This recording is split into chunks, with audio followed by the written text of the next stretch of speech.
जितनी भी anti India forces हैं वो सारे मुसलमान हैं, चाहे वो लालू के साथ हो, वो मुलायम के साथ हो, वो इसके साथ हो, वो उसके साथ, जहां भी है वो एक एजेंडे के तहत हैं और उनका एजेंडा साफ है कि मुगलों के जाने के बाद अंग्रेजों को यह हुकूमत मुसलमानों को देनी चाहिए थी। ये बात कुलदीप नैयर भी अपनी किताब में लिखे गए। वो आज उसी एजेंडे पे काम कर रहे हैं। वो आज उसी सेकुलरिज्म के धपली के अंदर हिंदुस्तान को, हिंदुओं को मूर्ख बना रहे हैं। इसलिए अंकित शर्मा की आप 40 बार 50 बार चाकू घोंट के हत्या कर देंगे, इस हत्या के ऊपर नहीं बोलना है आपको। हिंदू के मरने और हिंदू के ऊपर होने वाले जुल्म पे अगर हिंदू बोलेगा तो ये कम्युनल है, ये एंटी इंडिया है, ये एंटी इस्लाम है। लेकिन मुसलमान खुलेआम चौराहों पे, सड़कों पे दंगा करे, मारे, लूटपाट करे, लेकिन उनको पकड़ना, उनके बारे में कुछ कहना जो है वो आपका सेकुलरिज्म के खिलाफ है। ये अजीबोगरीब सेकुलरिज्म की डेफिनेशन इस देश में है। लिहाजा मैं मानता हूं कि समय आ गया है कि आप अपनी अनुभव और योग्यता के हिसाब से आप क्या कर सकते हैं, कैसे कर सकते हैं, ये खुद तय करें। बंगबंधु के तमाम साथियों, कनाडा में तमाम सुनने वाले लोग, अमेरिका में सुनने वाले लोगों, हमसे मत पूछिए। आपको जो लगता है, जो आपके पास है, वो कैसे आप उन लोगों तक पहुंचाएं जो इस लड़ाई को लड़ रहे हैं। और यकीन मानिए बहुत बुरी स्थिति में है वो लोग, लेकिन उनका मान सम्मान और उनके अंदर का जो एक ईगो होती है, वो कभी पब्लिक में कुछ नहीं कहते। मुझसे पूछिए, इस 3 साल के दरमियान में मैंने घरों में देखा है किसके घर चूल्हा कितनी बार जलता है और कौन मकान का किराया नहीं दे पा रहा है। वो कैसे देगा, कहां देगा, किसी को नहीं पता।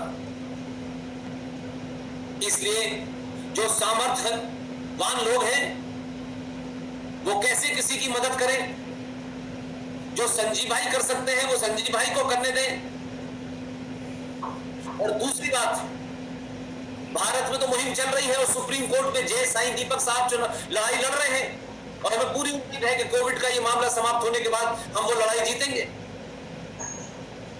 क्या हमें अब इस बात की तरफ नहीं ध्यान देना चाहिए, खासतौर से अमेरिका में और दूसरे बड़े देशों के अंदर जहां आपकी एक बहुत बड़ी ताकत है, आपकी वोट की भी ताकत है, आपकी गिनती की भी ताकत है, आपकी पैसे की भी ताकत है।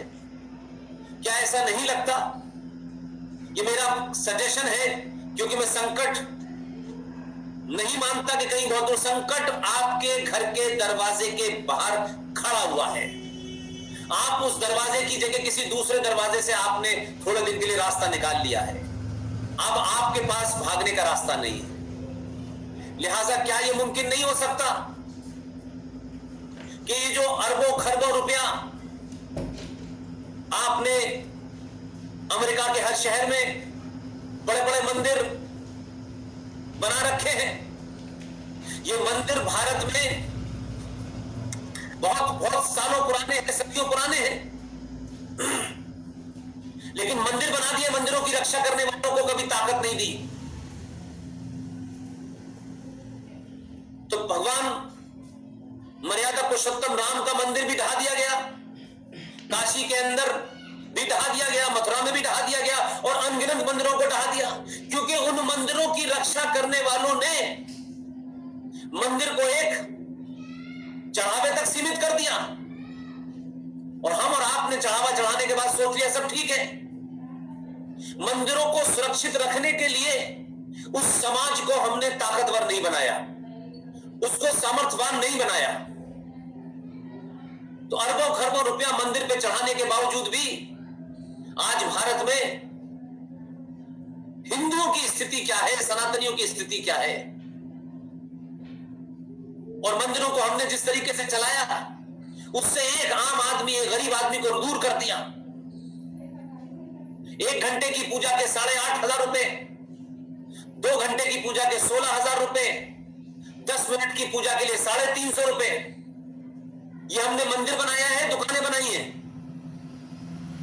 हम अपनी आस्था के केंद्र में 40-40, 50-50 किलोमीटर दूर पैदल जाते हैं और ये हमने क्या कर दिया है। और फिर हम कहते हैं कि हमारे बच्चे संस्कृति से दूर हो गए, हमें अपने बारे में नहीं पता, अपने अपने अपने अपने साहित्य के बारे में नहीं पता, अपने संस्कारों के बारे में नहीं पता। तो जहां से संस्कार निकलते हैं, जहां बताया जाना चाहिए, वहां तो सिर्फ बड़े बड़े मंदिर हो गए हैं और चंद लोग उसको देखते हैं और बाकी पता ही नहीं है। क्या समय नहीं आ गया है कि मंदिरों के दरवाजे जो सनातन में बिछड़ गए हैं, छूट गए हैं, जो गरीब हैं, उनके लिए खोल दिए जाएं? भारत में अमेरिका से चल के, इंग्लैंड से चल के आने वाला एक क्रिश्चियन पूरा झारखंड, पूरा उत्तराखंड, पूरा छत्तीसगढ़ कन्वर्ट कर देता है। वो बेचारा आदिवासी जो शबरी मां के वंशज हैं, जो आज भी अपने हिंदू होने पे गर्व करते हैं, लेकिन एक क्रिश्चियन चल के आता है, वो उन्हें एक वक्त का खाना फ्री दे देता है, उससे वो कन्वर्ट हो जाते हैं।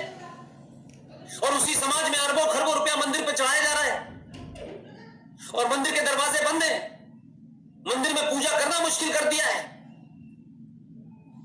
मंदिर की 5-5 किलोमीटर लंबी लाइन है धक्के खाने के बाद। यार एक बात बताओ, घर बैठे ऑनलाइन काम करके महीने का कितना कमाया जा सकता है? चलो छोड़ो, मैं आपको अपनी पिछले महीने की ऑनलाइन अर्निंग दिखाता हूँ। के बाद जब वो मंदिर में उस स्थान पे पहुंचता है कि वहां वो महाकाल का दर्शन कर ले, वहां उसको एक सेकंड भी रुकने नहीं दिया जाता। हमने क्या कभी सोचा कि वो गरीब जो कभी चाहता भी होगा तो उसके लिए मंदिर के दरवाजे तक पहुंचना मुश्किल है। ये अरबों खरबों रुपया जो आ रहा है दरवाजे खुल के गरीबों के साथ, चाहे वो दलित हो, चाहे पिछड़े हो, चाहे गरीब हो, उनके बच्चों के लिए मंदिर अगर स्कॉलरशिप तय कर दे तो मैं मानता हूं कि भारत में एक एक मंदिर ऐसा है जो कई यूनिवर्सिटीज को फंड कर सकता है। जितना यूनिवर्सिटियों का बजट नहीं है उतना मंदिरों पर चढ़ावा आता है। क्या हम उन बच्चों को पढ़ा नहीं सकते? क्या हम उन बच्चों के लिए स्कूल नहीं खोल सकते? ये चढ़ावा आखिर जाता कहां है, होता क्या है इसका आखिर में? मंदिर के रखरखाव के लिए जितना पैसा चाहिए लीजिए, लेकिन बाकी पैसा पब्लिक के लिए खोलिए और लगाइए दरवाजा खोल करके, भाई कल से फ्री खाना मिलेगा उन लोगों को जो कमजोर लोग हैं, जो गरीब लोग हैं। देखिए दुनिया में कैसे हमारे लोगों को कोई कन्वर्ट करेगा। उसकी गरीबी का, उसकी मजबूरी का फायदा उठा करके लोग कन्वर्ट करते हैं।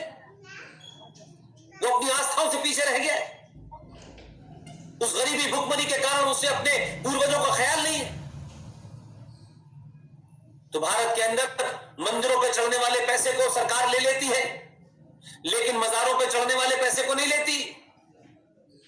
ये अजीबोगरीब किस्म का सेकुलरिज्म है। ये चल रहा था तो सब ठीक है, इस पर सवाल उठाओगे तो आप कम्युनल है, एंटी मुस्लिम है, लेकिन अब कोई कुछ भी कह ले, आरोप लगा ले, गालियां दे दे, धमकियां दे दे, हमला कर दे, ये लोग अब रुकने वाले नहीं हैं। हम चौराहे चौराहे, गली गली एक्सपोज करेंगे। लिहाजा सुप्रीम कोर्ट में मुकदमा चल रहा है। जय साईं दीपक साहब जिन्होंने खड़गपुर IIT से टॉप किया है, वो भी जा सकते थे यहां से भाग करके कहीं, और वो जो ज्ञानी भारत को गाली देते हैं वहां से बैठ करके कुछ चंद मूर्ख लोग और चुनौती देते हैं भारत को। जय साईं दीपक ने यही हिंदुस्तान में IIT खड़गपुर से टॉप किया और उसके बाद सब छोड़ दिया और आज कोर्ट में मुकदमा लड़ रहे हैं। ऐसा नहीं है कि सनातन की लड़ाई लड़ने वाले सब लोग जो है, कुछ उनके पास काम नहीं था तो वो ये करने लगे। सब बड़ी बड़ी चीजें छोड़ के आए हैं और हिंदुस्तान में ही हैं। इन गड्ढे वाली सड़कों के बीच में ही हम इस लड़ाई को लड़ रहे हैं। अमेरिका की सड़कों पे बड़ी बड़ी बातें करने वाले लोग हमारे विश्वास को नहीं डिगा सकते। ये घर कैसा भी है, ये देश कैसा भी है, जिन्होंने खराब किया है उन्हें अब बख्शा नहीं जाएगा। इस देश को बनाएंगे, हो सकता है कि हमारे सामने बहुत कुछ न बदल पाए, लेकिन बदला। रविंद्र जी बैठे हैं, कश्मीर में संवैधानिक तौर पर इस्लामिक स्टेट बनाई थी, धारा 370 और 35 पे लेकर के हमने कोई हथियार नहीं उठाया। हमारे यहां कोई मूसा पैदा नहीं हुआ, कोई दुजाना पैदा नहीं हुआ। गिलानी पैदा नहीं हुआ। लेकिन हमारे यहां लोगों ने तर्क से, सहमति के साथ पूरे देश में एक जागृति। I'm proud to say that I've lost around 30 kgs and I'm now working with Healthify Me as a fitness coach. In 2000 जागृति क्रिएट कर दी और सरकारों को बाध्य कर दिया। हम मंदिर का मामला भी चल रहा है, कोर्ट में भी है, कोर्ट के बाहर भी है। हम जागृति पैदा करना चाहते हैं। ये माइनॉरिटी मिनिस्ट्री, ये माइनॉरिटी कमीशन के नाम पे अरबों खरबों रुपया जो मुसलमानों को बांटा जा रहा है कि ले जाओ, तुम्हारे लिए हमने पूरे खजाने खोल दिए हैं, बस तो तुम्हें ना वोट देंगे, न नोट देंगे, न टैक्स भरेंगे।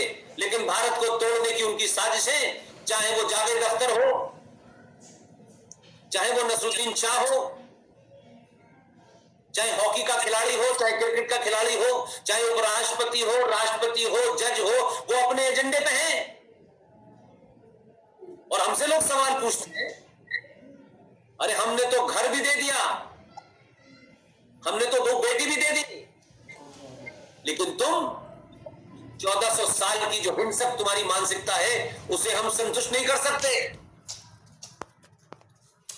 57 मुल्क हैं, उसमें शांति से नहीं रह सकते।